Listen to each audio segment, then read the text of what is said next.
On August 1st, I was out getting ready to mow my yard and taking care of the weed eater, getting it ready, and had my back toward the front of had my back toward the road. And when I turned around, the two soldiers were walking down the driveway and started to explain to me that my son had been killed in Afghanistan. And when it's the worst feeling you'd ever want to have, you turn around and you see that, and you know exactly, without having to speak a word, you know exactly what it was that they're going to be there for. It's hard. It really is hard, trying to figure out what to do and keep going at the same time. Really depressed a lot. Whether or not to go back to work, to go to work and think about, you know, your normal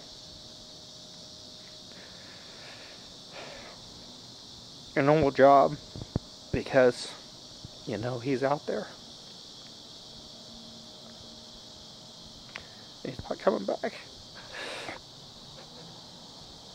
I don't know how I'm going to go forward. I just go to work every day and try to get through it and think about things when you get a chance to think, and just try to keep on going.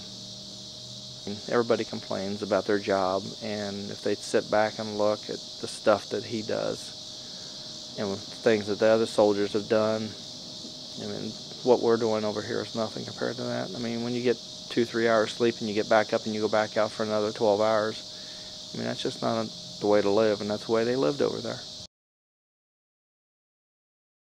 He just was always intense. If he loved something, he was passionate about it, and he did it no matter what it was, 110%.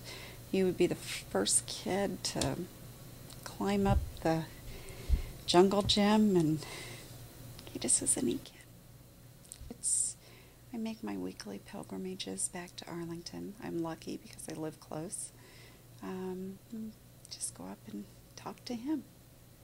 One of the last conversations, I think I mentioned before, one of the last conversations that Ryan had with me on the phone was, you know, if anything happens to me, just know that this is important. It's important that people understand what they're doing is trying to change, you know, a society for the better, so that they're not turning to, you know, the Taliban, but they're not turning to violence. They're actually building up their own government, and they're improving their lifestyle. He thought what he was doing was so tremendously important. He wanted to lead from the front. He had the opportunity to move back in line after that first IED incident, but a leader leads, and that was what he wanted to do. That he loved his guys. You know, he was so committed. If he did something, it was going to be 100%. He's over there watching over the guys. I have no doubt about it.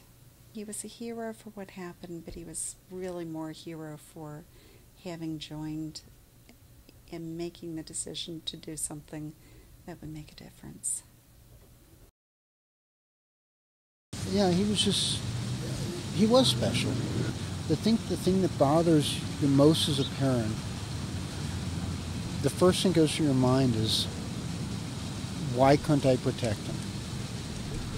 You know, that's what we're supposed to do. Why couldn't I have been there? What could I have done differently to protect? I think the thing that hurts the most is realizing that he was really coming into his own as an adult, seeing, you know, the child grow up and really become really respected and productive member of society. You know, every parent's dream of sorts, and they have that end so soon and so abruptly. Just doesn't seem right, but you know, we don't always understand why things happen the way they do. It's just, yeah.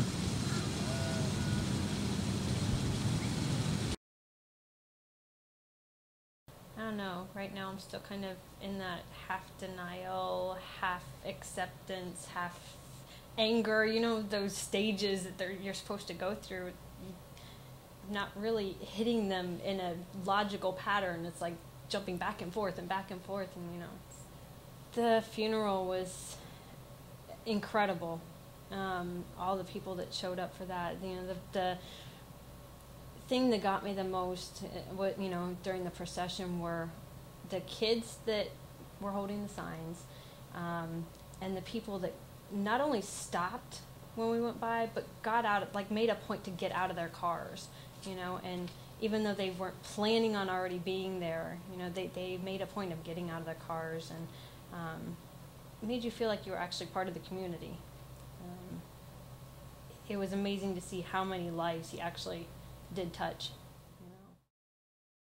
I think pretty early on we knew that we were going to be with each other for the rest of our lives. And we were always together. He was, my other half. It's really not real yet to me. I mean, it is, but it isn't, because it's like he's already been gone for 4 months. It's like, are you sure this has happened? Are you sure he's not going to call my cell phone any minute now? And all the other guys are still gone. Nobody's, he's not the only one not home. I mean, he is home, but it's weird because I had my whole life planned, and now it's like nothing's planned. I know the next week, and that's it. And so it's an adjustment. I mean, my whole life is gone. It literally blew up.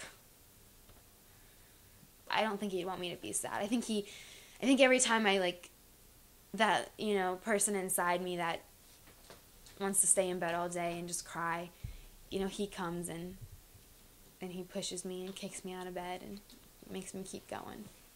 I don't know. I don't think there are words to say. I think I would just, I don't even know how people know what to say to me, because you can't tell them life's going to be okay, because it's really not.